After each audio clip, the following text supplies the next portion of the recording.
Iran में फंसे हुए भारतीयों को वहां से सुरक्षित रेस्क्यू करने के लिए भारत सरकार की तरफ से ऑपरेशन सिंधु चलाया जा रहा है और जिसके तहत एक और जत्था 48 वर्षों की शैक्षणिक उत्कृष्टता के साथ 23 से भी ज्यादा प्रमुख बीटेक प्रोग्राम्स और 600 से अधिक अंतर्राष्ट्रीय छात्रों के साथ विज्ञान डीम्ड टू बी यूनिवर्सिटी देश की बेहतरीन यूनिवर्सिटी में से एक है।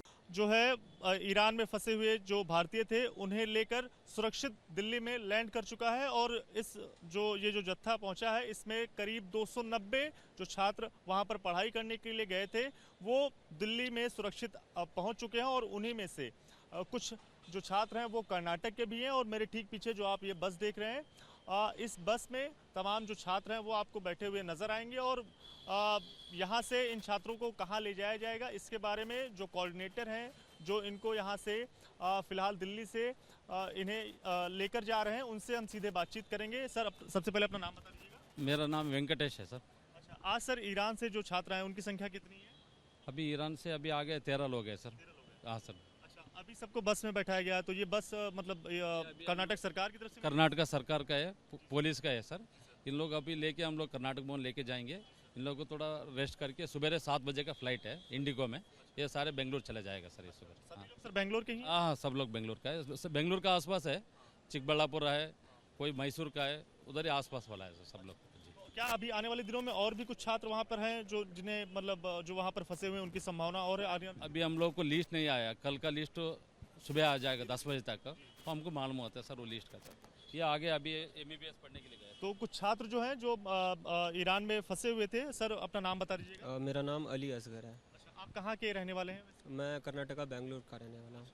क्या क्या दिक्कतें क्या क्या परेशानियों को जो सामना है वो आपको वहाँ पर करना पड़ रहा था? पहली बात तो मैं एक छोटे से शहर ईरान में रहता था, अराक। तो उधर से इवैक्यूएट करना ज़्यादा मुश्किल था। उधर ज़्यादा फैसिलिटीज़ नहीं थे। तो इंडियन एम्बेसी का बहुत बड़ा रोल है इसमें, इन्होंने हमारी मदद की है। इंडियन एम्बेसी के बगैर ये कुछ नहीं होता। उनके बगैर इतनी ज़्यादा तकलीफ थी। जब से इंडियन एम्बेसी ने हमारा साथ दिया है हमें इस तरह लग रहा था जैसे कुछ आसपास नहीं हो रहा है, सराउंडिंग में नहीं हो रहा है। इंडियन एम्बेसी ने बहुत मदद की थी। इस दौरान घर परिवार से बातचीत क्या आपकी हो पा रही थी या फिर क्या परेशानी हो रही? नहीं, एक्चुअली वो ना नेट चल रहा था, ना व्हाट्सअप, ना इंस्टाग्राम, ना यूट्यूब, कुछ भी नहीं चल रहा था। हम अपना फ़ोन साइड में रख के बस यही सोचते होते थे कि कब निकलना है, कब जाना है इंडिया, कब जाना है इंडिया। कैसे आप अपने आप को खुद को प्रिपेयर कर रहे थे क्योंकि परेशानियां काफ़ी ज़्यादा रही होंगी? कॉलेज छूटने का टेंशन, कॉलेज की पढ़ाई तक का तो नुकसान हो रहा था, ऊपर से वॉर वाली सिचुएशन, घर से भी बातचीत नहीं हो रही है, तो कैसे आप मेंटली अपने आप को कैसे प्रिपेयर कर रहे हैं? पता नहीं, बस जिस तरह से इंडियन एम्बेसी ने मेंटेन किया ना, लग रहा था, भरोसा था कि हाँ हम जा रहे हैं, इंडिया जा रहे हैं। बस यही उम्मीद थी कि जा रहे हैं। कभी ऐसा कुछ लगा, कोई ऐसी सिचुएशन आई जो आपको हमेशा याद रहेगी? वहाँ पर ऐसी किसी स्थिति में आप फंस गए हो जो हमेशा आपको याद रहेगी? क्योंकि लगातार आप बता रहे हैं खुद ही वार वाली सिचुएशन थी, तमाम मिसाइलें आप ऊपर से गुजर रही थी, तो क्या कुछ ऐसी यादें हैं जो मतलब यादें क्या है फिर कहें वो जो चीज़ें हैं वो आपके जहन में अभी भी ताज़ा? हाँ, मेरे शहर अराक से निकलने के 2 दिन बाद अराक पे अटैक हुआ था। अराक के वाटर रिएक्टर पे अटैक हुआ था, जहाँ फाइटर जेट्स गए थे इसराइल के, वहाँ अटैक हुआ था। फिर कल रात मशहद में मैं रह रहा था मशहद में, वहाँ से हमारी फ़्लाइट थी।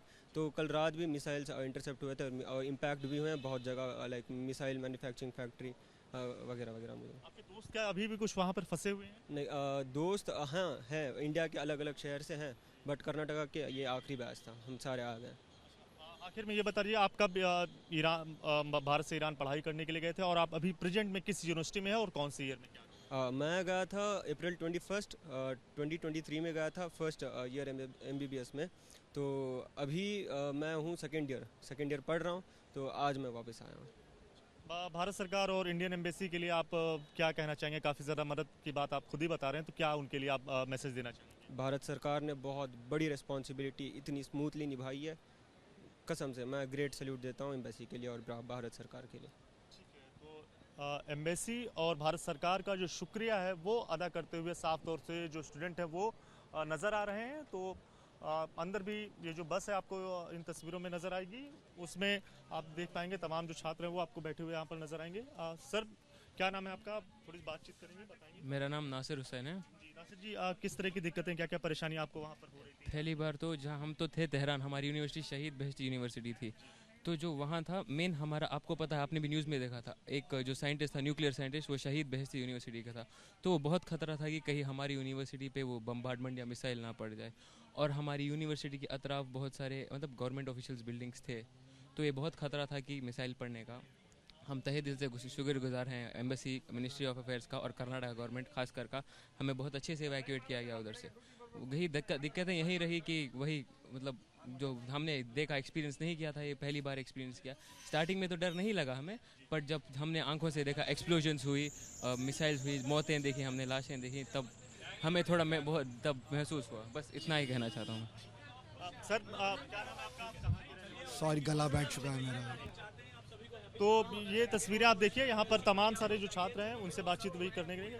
सर क्या नाम है? मेरा नाम इसाम रज़ा है, मैं बेंगलोर कर्नाटका के रहने वाला हूँ। क्या क्या दिक्कतें, क्या क्या परेशानी जो है वो आपको वहाँ पर साफ तौर से? परेशानियाँ मतलब ये हुई कि जब से अटैक्स वगैरह शुरू हुए तो हर जगह ब्लास्ट हो रहे थे, स्पेशली हमारे हॉस्टल्स के आसपास वगैरह ब्लास्ट हो रहे थे। लेकिन मैक्सिमम जो मिसाइल्स थी वो इंटरसेप्ट हो रही थी एयर डिफेंस के थ्रू, बट कुछ मिसाइल्स जो रेसिडेंशियल एरिया में जब पड़ना स्टार्ट हुए तो इंडियन गवर्नमेंट ने हमें इमरजेंसी के लिए इवैक्यूएट कर दिया गया है।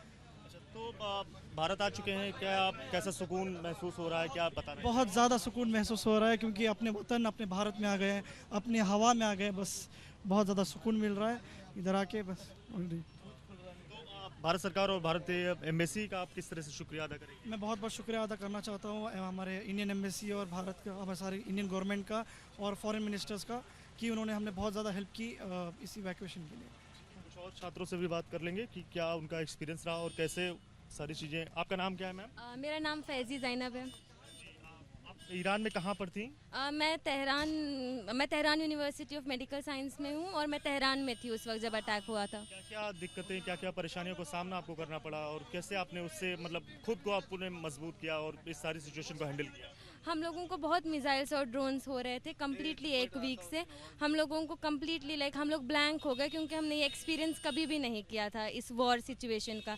कम्प्लीटली इंटरनेट ब्रेक डाउन हो जाता है, हम घर वालों से बात नहीं कर पा रहे थे। हम लोगों को सिर्फ ये था कि हम लोग इंडियन एम्बेसी को बात करते और रीलोकेट होते, तो हम लोगों ने वही किया। हम लोगों ने इंडियन एम्बेसी पे ट्रस्ट किया, हम लोग रीलोकेट हो गए। हम कुम से मशहद गए और फिर वहाँ से हम लोगों को फ्लाइट का इंतज़ाम किया। इंडिया अगर कैसा लग रहा है और वापस अब घर जा रही है कर्नाटक बेंगलोर, तो क्या कहना चाहेंगे? हम लोग बहुत खुश हैं क्योंकि हमें अभी भी तक सपना ही लग रहा है, क्योंकि बीच में हमें बॉर्डर पे भी मसले हो रहे थे, ये हो रहे थे। अब हम लोग डायरेक्ट फ्लाइट से आए हैं तो हम लोग खुश हैं। फ़िलहाल अब हम लोग बहुत खुश हैं कि हमारी इंडियन गवर्नमेंट, स्पेशली हमारे एमएलए वगैरह ने हमारे लिए बहुत काम किया है हमारे लिए इवैक्यूएशन में।